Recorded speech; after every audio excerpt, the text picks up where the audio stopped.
Oink oink, it's the Horror Guys. I'm Kevin. I'm Brian. We're going to be a hog of a movie this week? Yeah, at least one of them. Piglet. Ooh. Piglet from 2025. Sounds like fun. Yeah. What else? Also, we got Self-Driver, also from 2025. All right. Going back a couple years, or this was just released here, wasn't it? It's one of those foreign movies released here just now. Yeah, 2023's Consecration. And a blast from the past, 2011's Hellraiser Revelation. I don't know if blast from the past. And going back a little further, 2005's remake, A House of Wax. Okay, that was decent enough. Yeah, I thought so. And 5 shorts to talk about. Wait, how many? 5. 5 shorts? Yeah. It's like the old days. Mm-hmm. All right. The good old days. As always, the show is brought to you by Horror Monthly Magazine, which you can pick up at horrormonthly.com. And we have the June issue is now out for sale, paperback, ebook, however you like to do your reading, as well as the Horror Guy's Guide to the Horror Films of Christopher Lee. It's only been 6 years in the making, and it is out now.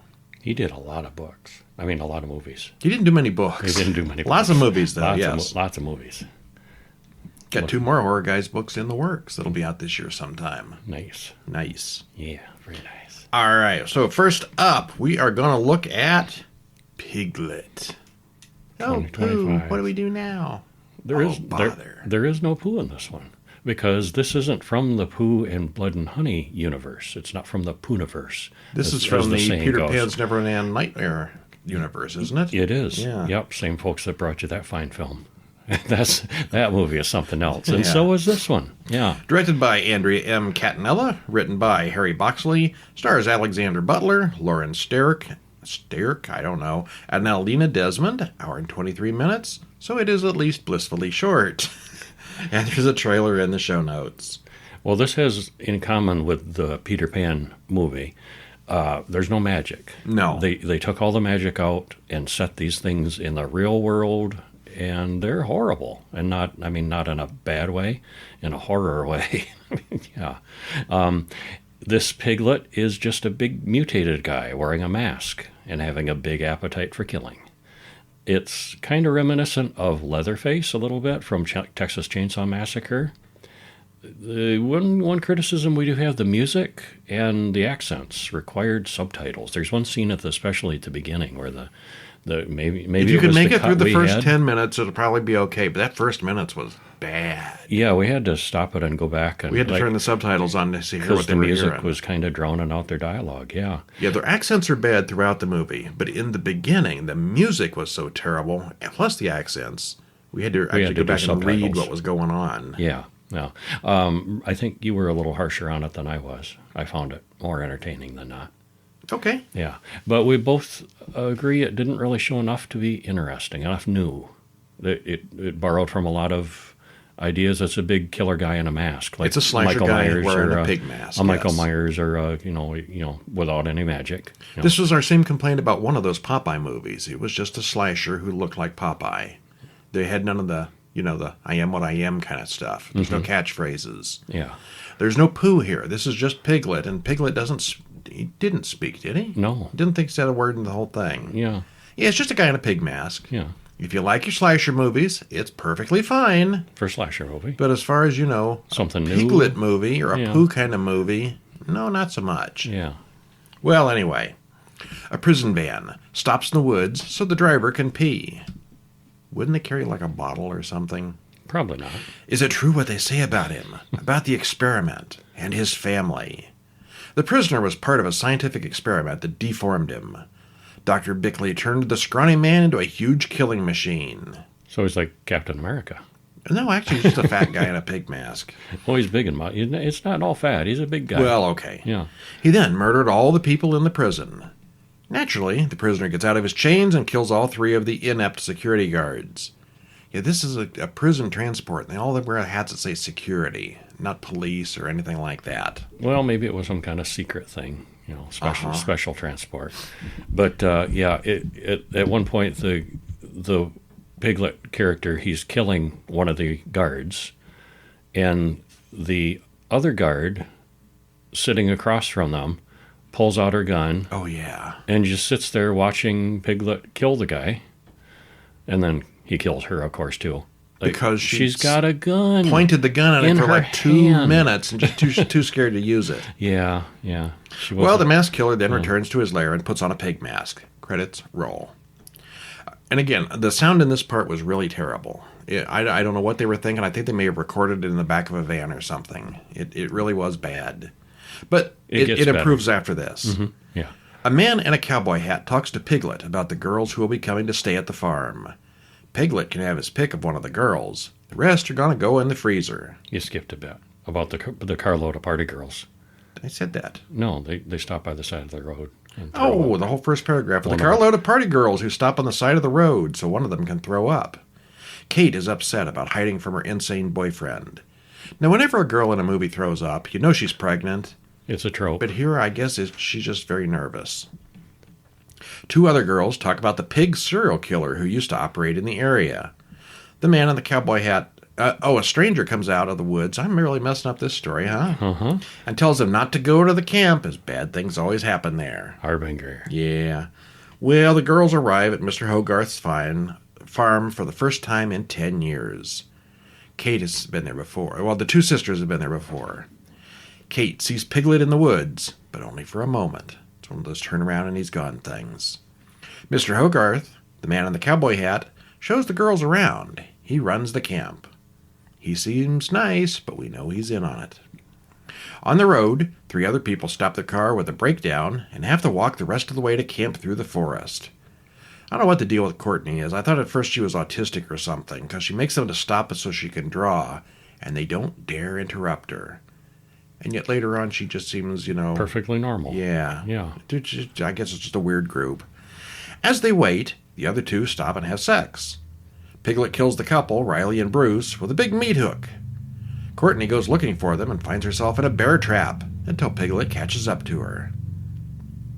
Well, Kate gets a scare from a man covered in blood. The police come and pick up this man, who's reportedly homeless, as Mr. Hogarth assures the girls that animals won't come into the camp. One of the girls tells the story about the local serial killer they used to call Piglet, who fell in love with a girl named Kate. All right, we'll stop there. We should. Yeah.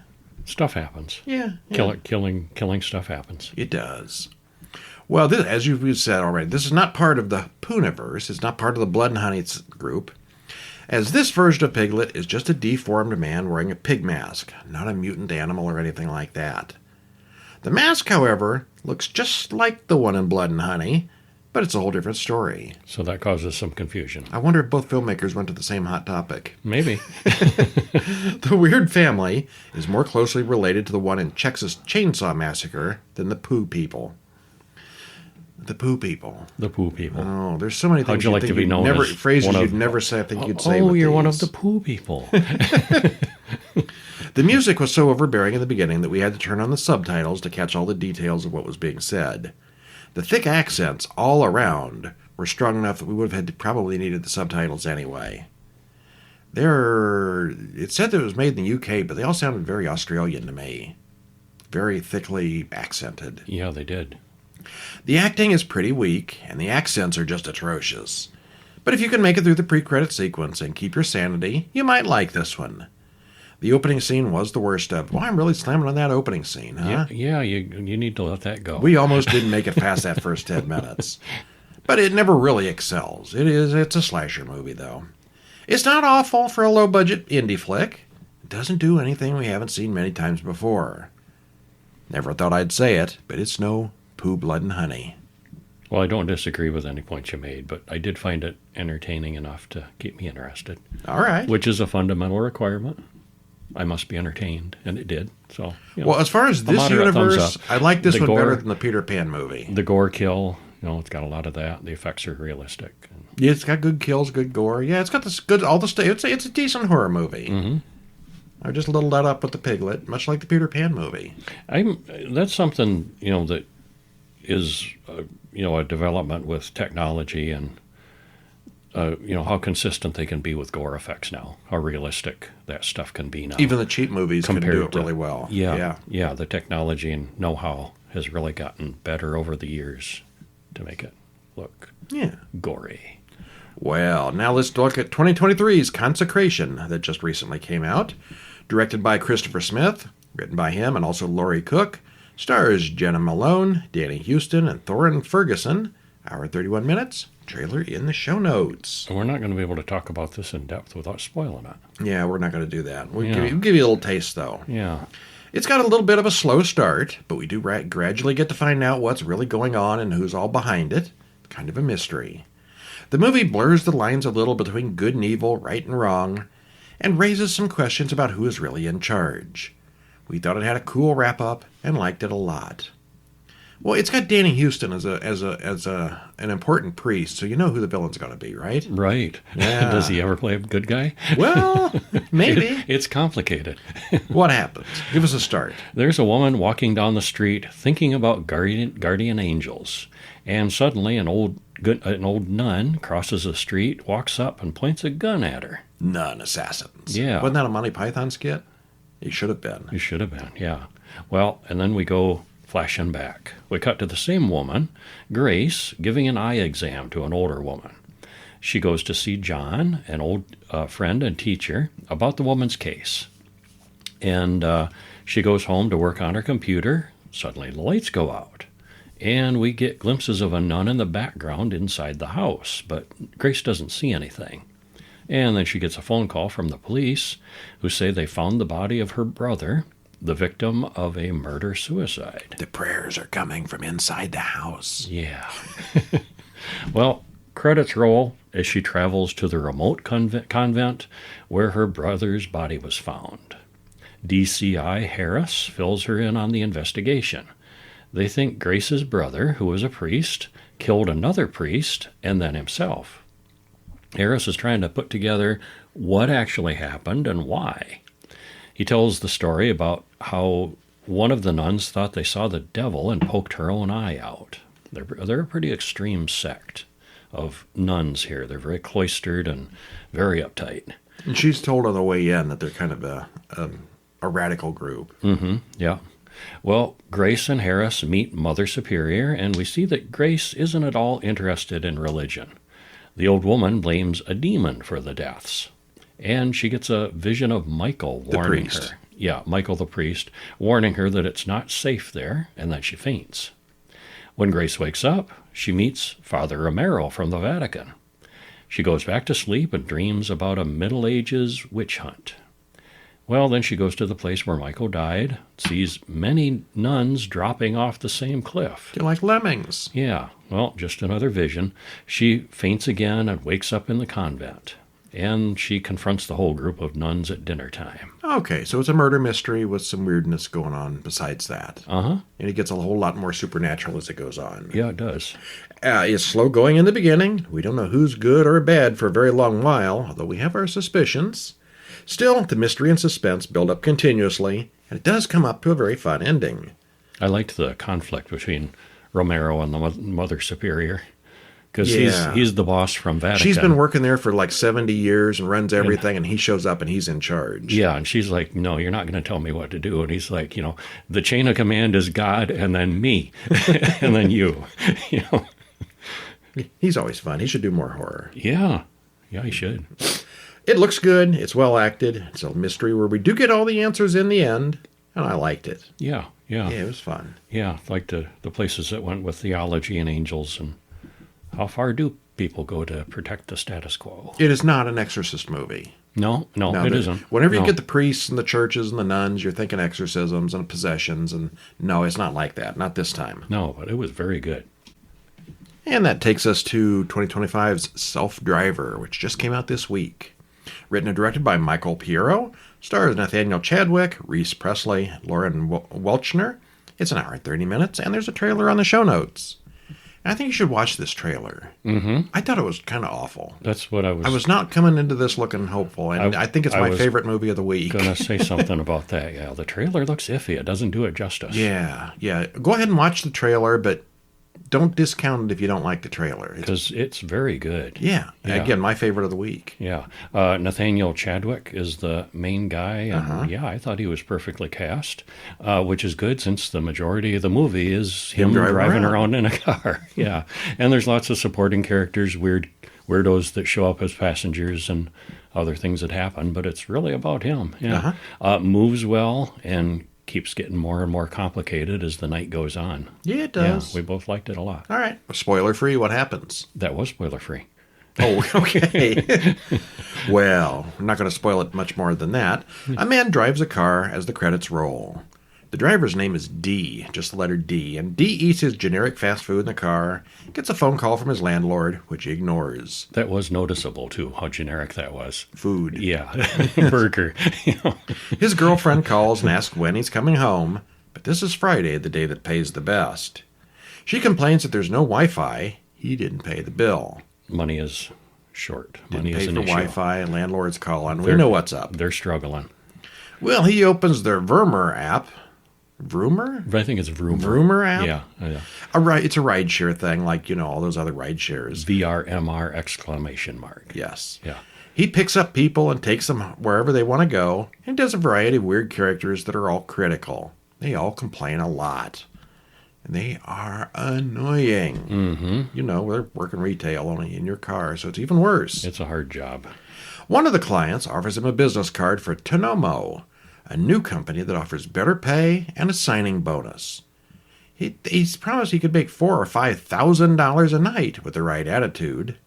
He doesn't actually say it's legal, but Dee thinks about it. Dee calls Vermeer on the phone, and it's the usual annoying runaround with the voice system and on-hold music. He wants to get paid early. That's not going to happen. You'd think they put those menus in confusing order just to run people around. Yeah, you'd think so, yeah. Well, he keeps on driving and picks up two drunk women, one who pukes all over his back seat. Costs even more money to wash the car. But then, the Vroomer app says it's time for a mandatory 8-hour break. He needs more money, but they won't let him have any. And what's a man to do? He calls Nick with Tonomo about the job. Nick installs an app on Dee's phone. Dee signs the mile-long terms and conditions page. And he gets the rules. Always do what the app tells you. Never speak to the clients. If you're in the middle of a job, if you quit in the middle of the job, you lose all your money. Sounds easy enough. So Dee hits start, and the app tells him where to go. He misses a turn, and that already costs him a deduction penalty. Didn't turn where he was supposed to. And it's really watching what he's doing. Yeah, very closely. He gets to the destination, and the app has him wait. He picks up a woman and drives her where the app says to go. As he drives, she changes into an angel costume. He drops her off in an alley, but he wants her to stay to wait for her. All right. The payment for the job comes to $100. The next job is for $500, but he promised the girl he'd wait. It's $500. He drives on and leaves her there. The whole thing... She's not, literally standing there. She's gone inside. And it's pretty clear that, or hinted, that she's a special escort. Prostitute or a dancer or something. Yeah, some kind of special show she's there for. The whole thing has a lot of time pressure, so he has no choice. On this job, he's just carrying a package. Here's a box. Take it to this other place. Well, Dee stops and a man gets in. He's loud and obnoxious. He says he's a drug pusher. Dee drops the guy off and continues with a package. He goes around the block, and the app tells him to pick up that same guy again. Looks like he's a getaway driver now. The guy runs up out of breath with a gun. Dee and the man argue over the route, but Dee insists on following the app. The man gives Dee a gun to dispose of and some drugs as a tip. He ends up with $450 for that job. And drugs. And a gun. Yeah, and we're going to stop there because things get worse. Yeah, it just gets weirder and weirder as the night goes on. Yeah. As we said, the trailer didn't do this one justice. It's mostly just one guy and a few passengers. Very simple. For quite a ways into this, I was thinking, I'd do this job. Then it got a bit excessive. Just a bit, yeah. The jobs weren't that hard from Dee's point of view. At one point, he takes some of those drugs, and I don't know what he thought that was going to do for him. That seemed like a really bad idea. But it was well shot, looks good, nicely paced, and kept our interest throughout. Yeah. Very cool. It reminded me a little bit. We reviewed the movie 13 Sins from 2014, and that's one where it's a large group that's basically, running the world kind of secret society, and they contact him, and it starts with a task coming through on the phone, kill a fly that's in your car, and he does, and then, well, now eat the fly, and with each step you get more and more money, but you have to do exactly what the app tells you to do. Yeah. It had some of them elements to it. We just watched a short. I don't think it's coming up this week. It'll be next week, called Play or Die. Which is kind of the same idea. Yeah. Just follow the directions. Yeah. 2011 Hellraiser Revelations, directed by Victor Garcia, written by Gary J. Tunnicliffe and Clive Barker. I suspect Clive Barker had very little to do with it. Yeah, he wasn't involved. He no Stars longer held the rights. Stephen Brand, Nick Eversman, Tracy Fairway, and Jay Gillespie. Hour and 15 minutes. Oh, that's a shorty, isn't it? It was, yeah. There's a trailer in the show notes. And spoiler-free, oh, look at that poster. Yeah. That's not Pinhead. That's not Doug Bradley. Who's that guy? It's not Doug Bradley. Unlike some of the previous sequels that were a standalone movie with a little Hellraiser stuff barely tacked on, this was made as a Hellraiser movie. Clive Barker wasn't involved because he no longer held the rights, and he vehemently denounced it. But it does tap into a lot of elements for the first two movies. Doug Bradley isn't involved either, and reportedly said bad things about it. There's a different and less effective Pinhead actor. All things considered, though, it was surprisingly pretty entertaining, and certainly better than the 5 or 6 of the previous films. Yeah, for as much as I was reading about how much Clive Barker and Doug Bradley ripped on it, I didn't think it was awful. Some of the previous sequels I've thought were pretty awful. 1, 2, and 3 were good. Oh, yeah. 4 was all right. And 5, 6, 7, 8, and 9 were all just crap. They go downhill. And this one is a step up. Better, yeah. Although everybody not important great. Hated it, but it's better than it had been. It's not great. It's not great. It has some entertainment value. And different Cenobites. Some? Yeah. Well, what happens? Well, we open on a found footage style camera view of two guys leaving L.A. to get one of the guys to have some sex. Nico and Steven are going to Tijuana for hookers. Well, their car gets stolen, and the next thing they know, they're playing with a cursed puzzle box. Well, that escalated quickly. Yeah, lights blink, bells ring, and the walls glow, and Pinhead shows up for his box, and Nico's soul. Saw that coming. Yeah. Well, we cut to Steven's mother and sister discussing the video we just watched. Ross, Steven's father, doesn't want to talk about Steven. But Emma does, so they all argue. Pinhead listens from another dimension. He sees you when you're sleeping. Yep. Emma sneaks into the bedroom and watches the rest of Steven's video. Nico kills a hooker, so that kind of spoiled the trip. Did it, though? Did it, though? Yeah. Well, back at home, Steven's parents, Ross and Sarah, talk to Nico's parents, Peter and Kate. And as far as they know, both boys went missing and were presumed murdered, but never found. We see that Emma has the puzzle box, and as she plays with the box, Steven suddenly appears, more or less alive. Looks like Steven. See, and at that moment, I think she opened the box, and then, reality shifted, and from that moment forward, they're actually in Pinhead's lair. He has recreated their house and everything, and it's just Pinhead playing with them from that point. That's kind of what I thought too, but that edges into spoiler territory. So we'll see. It could be. Forget I said that? I don't remember how it ends. Okay. Well, the phones are dead after that, and now all of a sudden everyone's cars are gone. See? The parents think that it's some kind of psycho that has followed Steven and has cut the phone lines and stolen the cars. They lock all the doors, plan to run for help in the morning. Emma continues to play with the box. I want to know how she got the box. Don't know. No. Which escalates to some weirdness inside the house. And when the lights come back on, Steven is gone again. But they find him outside. They're coming, he says. The vagrant called them Cenobites. We should stop there. We should. We know what the Cenobites are. Yeah. Well, this is the first film where Pinhead isn't played by Doug Bradley. Stephen Smith Collins is not a great substitute. He just doesn't really look that close. He's great value. Pinhead. We have Pinhead at home. Yes. Clive Barker refused to have anything at all to do with this film in a very clear way. IMDb quotes him very vehemently. He was, descriptive in his terms of endearment. Yeah. Well, that said, at least it is clearly a Hellraiser story, unlike the last half dozen films in the series. Despite Barker's opinion, it's not the worst. No, it isn't. Yeah, after the previous sequels, I was bracing myself for the worst. And the trivia says, I saw trivia somewhere, that this was a rush job that they kind of threw together, too, because they were losing the rights unless they used them. Huh. And so they did this, threw it together. I'd call it watchable, and no regret having seen it.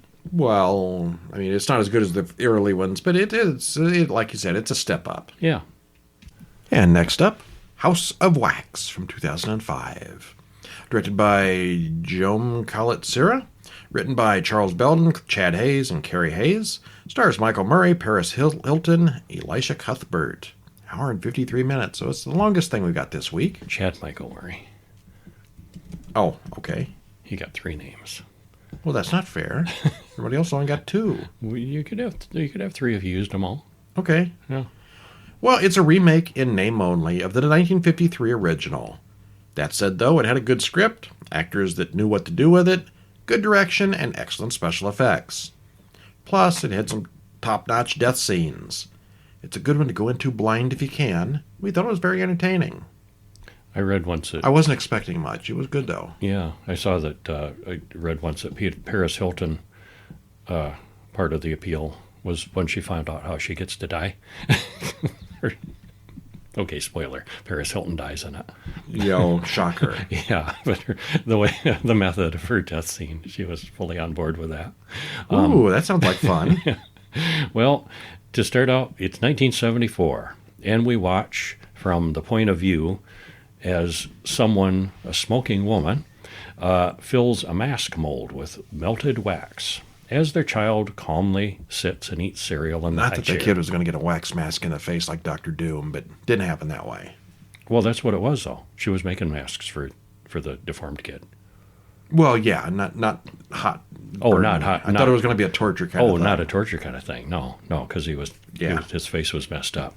Well, the other child comes in, and he's an out-of-control monster who has to be tied and duct taped to the high chair because he's so wild. That kid ain't normal. That's kid. I don't think the parents are normal either. But well, credits roll, and we come to the present day. Carly and Paige talk about starting their internships after their trip as Wade shows up. Blake finds a shortcut on the GPS for their planned road trip. Oh, no. They're going to see a big game, but they don't have tickets yet, so they got to get there early to meet up with a scalper to get tickets. This is kind of... planning. Yeah, lack of planning, yeah. Nick and Dalton are also going, but no one really wants them to.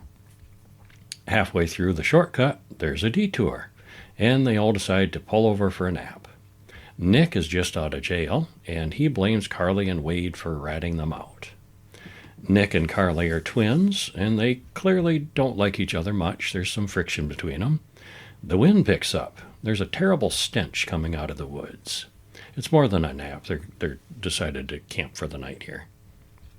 Well, a truck comes up after dark nearby, just sitting there with the bright headlights on, shining on them. And there's no response, so Nick throws a bottle at it, smashing one of the headlights. The truck backs up and drives away. And after the group finally goes to sleep after partying, Carly hears someone skulking around outside in the darkness. In the morning, they all pack up, but Dalton seems to have lost his camera. When they look to see where the smell is coming from, they find a huge pit full of dead animals and what looks like at least one person with a hand sticking out.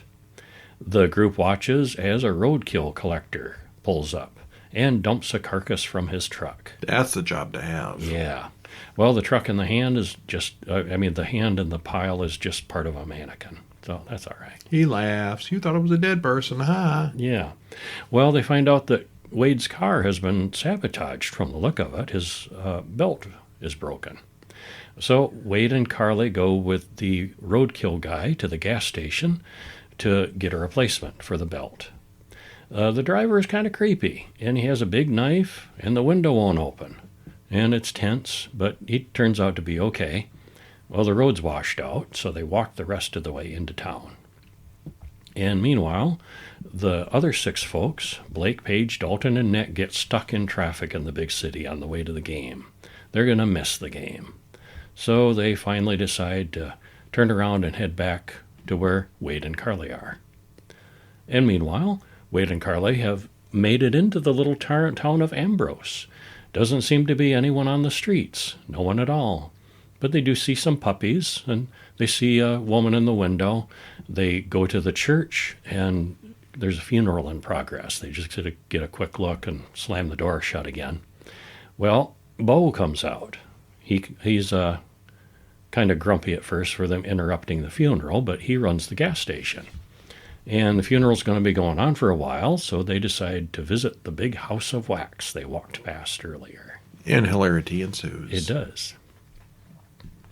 Wade notices that the house of wax is literally made of wax. It's like a building of wax. Probably physically impossible. It must have some structure to it, but it didn't look like it there at the end. It didn't look like it, yeah.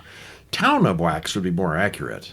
This is almost nothing like the original 1953 one of Vincent Price's most classic performances. And that one was in 3D. Yes. I think this one was too. also in 3D. Mm-hmm. Yeah, there's another tie-in. Yeah.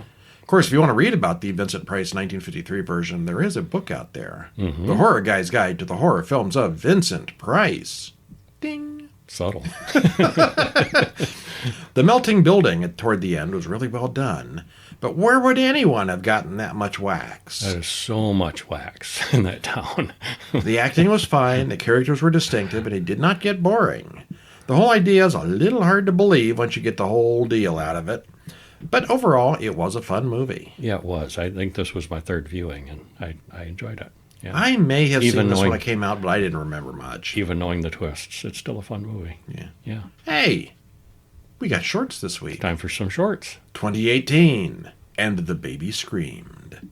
Written and directed by Dan Gitcham. Stars Fionn Gill, Lisa Blackwell, and Autumn Gitcham-Mayer. 3.5 minutes, so it's a shorty. It is a short. What happens? Well, there's a baby crying on the baby monitor. The baby is always crying on the monitor. So the parents argue about whose turn it is to check in on the screaming. The father does his thing, and it does stop for a little bit. And not a long bit as the crying starts again, and again, and again. But finally the father does come up with a solution to get a good night's sleep, which turns out to be a really bad idea. Yeah, monitors are there for a reason. Yeah, they are. It's a simple idea and a simple story, but it's very effectively done. It's kind of darker than I would have preferred. I mean, visually darker. But it does take place all late at night, so I can deal with it, I guess. For a hair over 3 minutes, it's worth taking a look. Yeah, I thought so. The Night Nurse from 2024. Written and directed by Tim Delaney. Stars Francesca Anderson, Rachel Brunn, and Emily John Mitchell. 12 minutes. So it's a little bit longer short. And I think I might go with that one as, I don't know, Sushi No was mighty good, but a toss-up between this one and Sushi No is my favorite of these. There's at least 3 of them this week that I'm going to call my favorites. I can't really narrow it down. It's hard when they're so good. It's hard to narrow them down. Yeah. Tallulah is stuck in the nursing home at Christmas time. She looks longingly at all the visitors that other people are getting. A stranger waves at her, and Tallulah ignores her. She's a little bitter. The nurse comes in and reminds her that the sun lamp will help with her memory. He's nice, and then he leaves. He's very obvious about that sun lamp. I kind of knew where this was going. Say. Yeah. Late that night, Tallulah hears something from her neighbor and goes to investigate. She sees that smiling stranger from earlier biting her old neighbor's neck. Could she be a vampire? Well, whether she is or not, would anybody believe an old woman with dementia? Would it be a bad thing to have just one visitor? Mm-hmm. Well, the vampire here is surprisingly convincing and tempting. She makes a lot of logical sense. She only feeds on old people who want to die. Or so she says. So she says. This old lady's not so far gone that she can't put up a fight. That's exactly what happens. We both had a really good idea how it was going to end, as they projected it a little bit too early on with the sun lamp. But we were immediately reminded of The Rules of Jenny Penn, just came out a few months ago. Old people in nursing homes are generally not taken very seriously when they complain. Probably because they complain a lot. Some of them. It's well shot, nicely paced, and I thought it was real good. Yeah, so did I. Yeah. Certainly one of the top shorts this week. Yeah, it was.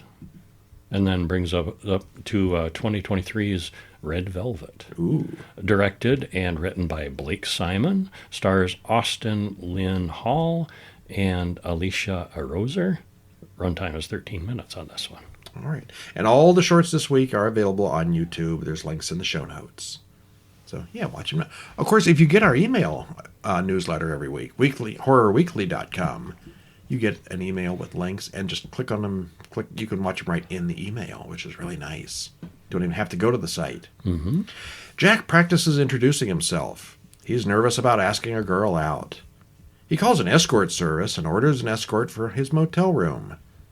Surprisingly, you think that's the way they really work? I bet some are, yeah. It's all very automated, and Cassandra will be joining him shortly. He bumps the radio and overhears people discussing the end of the world is imminent. Like, tonight imminent. Jack's already ordered his prostitute, so what's he got to do? Might as well. He turns on the news to verify what he heard, and yeah, it's all accurate. He looks down at his arm, and he's already infected with whatever it is, maybe. It messes with your head first. Yeah, he sees that on his arm, and then he doesn't. Cassandra comes to the door, and he lets her in. Could she be infected? It's all very confusing. She's good enough at her job to make Jack forget what's happening outside. Almost, yeah. And I kept wondering on this one the whole time if he was imagining it, and that's what we're supposed to be wondering. That's too. the way it's filmed. Yeah, we're not quite sure. And right up to the end, we're never sure, but we do get answers. We do at the end, yes. There is a definitive answer. Yeah, this was fun. We get enough information about the situation to make it kind of tense, but then Jack's got a whole lot of tension going on before the story even begins, so this only makes it worse for him. It was a good one. Yeah. Yeah. Oh. This was so weird. 2024, a short film. It's just called Oh. David Lynch would be pleased with this one, I bet. You'll probably never find that with Google with that name, so you're going to have to use the show notes. Yeah. Written and directed by Dominic Balco, stars Nadine Scheidecker, 14 minutes. And it's really just her. Yeah. And a hole. This is certainly the weirdest one of the week. Yeah. We open on a dried up, mummified looking mouth, making the O face. Oh. We zoom into the mouth for our story. A woman looks into a hole. Back out at us, we see through it, and she smiles. We cut away and see that she's looking through a hole in a brick wall. She stands there watching the hole all day, well into the night, until a stranger bumps into her and breaks her concentration. She sort of loses time. That night, she dreams about the moaning hole and goes right back to it, this time with a flashlight. What's in the hole? Well, she reaches in and finds nothing. But before long, all the holes are doing it. Is it nothing or is it something? Yeah. And what's the hole and what's not? Well, I immediately wondered if we were going to get some kind of a play on the Gloria hole, much like that movie Glorious from 2022. Link in the show notes for that one. It's not that twisted. Not quite that bad, but it is very weird. Mm-hmm. It's done in black and white, and it's very sharp looking. Looks great, and all along we're wondering what's in that hole, as does the woman. It's a fun tale of obsession and compulsion as she really gets into these holes. Very, very weird. Yeah, when you look in the hole, are you in the hole from the other side, or are you really looking into the hole? You look into the hole, and the hole looks into you? The hole looks back at you. All right, now 2022, Sushi No. Yummy, yummy sushi. Okay, I just said the other one was the weirdest of the week. No, this is the weirdest. I think this one may have it beat. Yeah. Written and directed by Jaden Rathshamhua. Stars Felino Delasso, Geneva Fan, and Jodine Muir. 18 minutes, and it is, of course, on YouTube. I love that poster. Yeah, that's awesome. Yummy, yummy sushi time. Uh-huh. What happens? Well, little Ellie, dances to the music until her uncle yells at her to turn the music off. She's a fun little kid, and he's not a fun old man. He's stuck babysitting her, and he's grumpy about it. doesn't like her noisy toys. In fact, he breaks one of her toys and won't let her call her parents. He's stuck babysitting while her parents are away at a conference. But he has someone coming over tonight, and he demands that she keep quiet. He gussies himself up. He turns on a TV show about making sushi, which she watches, and it's very strange. It's a commercial for a sushi making machine, and it's something. It does the rice, and yeah. Well, Uncle Donnie gets one of the sushi making machines, and it's even weirder than the commercial. Well, he soon has his date, but she doesn't really seem to like him too much. That's not why she's there. Yeah, he offers her sushi, and she doesn't like it too much. It turns out this big date is just to proselytize to him. She talks about visualizing their dreams, and Ellie listens to all of it. She's really into it, and Ellie learns to emanate her desires. Emanate? Yes, that's her big thing she's pushing, is to emanate, visualize, and whatever you visualize will become real. I may never eat sushi again. That's the trouble with a imaginative little girl, though. She manages to successfully emanate. Yes. Yes. That may be the worst date ever, though. Mm-hmm. Yeah. I guess the moral of the story is don't abuse your family or you may wind up the victim of a sushi curse. Mm-hmm. Yeah, the machine keeps saying, yummy, yummy sushi time.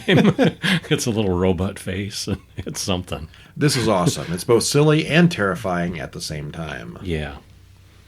I'm going to say that's my favorite short of the bunch, although there were several really good ones this time. Yeah, there were. I like the funny ones. Mm-hmm. All right, well, there's our 5 movies and 5 shorts, and guess what we're going to have next week? More movies and shorts? 5 more of each. All right. Woo-hoo! Woohoo!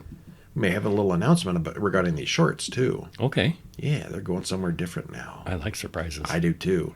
And, of course, in the meantime, if you're missing our reviews so much, all 336 podcasts are available online. You can go back to podcast number 1 and listen to it from 2018 if you want.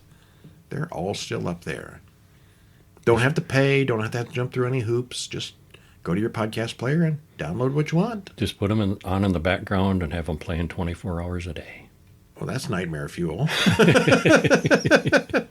But you could listen to 1 or 2 here or there if you wanted to. I suppose you could do Pick that your favorite too. movie and see if we agreed with what you think. And if you don't agree, write and tell us that.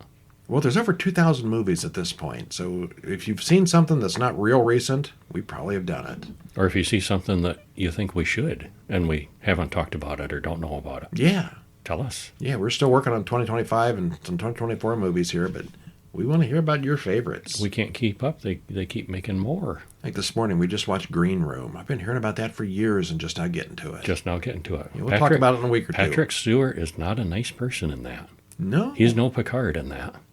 You think he's like that in real life and the rest of it's just an act? Oh, maybe. He was playing nice in Picard. He's really a mean son of a gun. Uh-huh. Well, anyway, I'm Brian. And I'm Kevin. And we'll see you next week. See ya.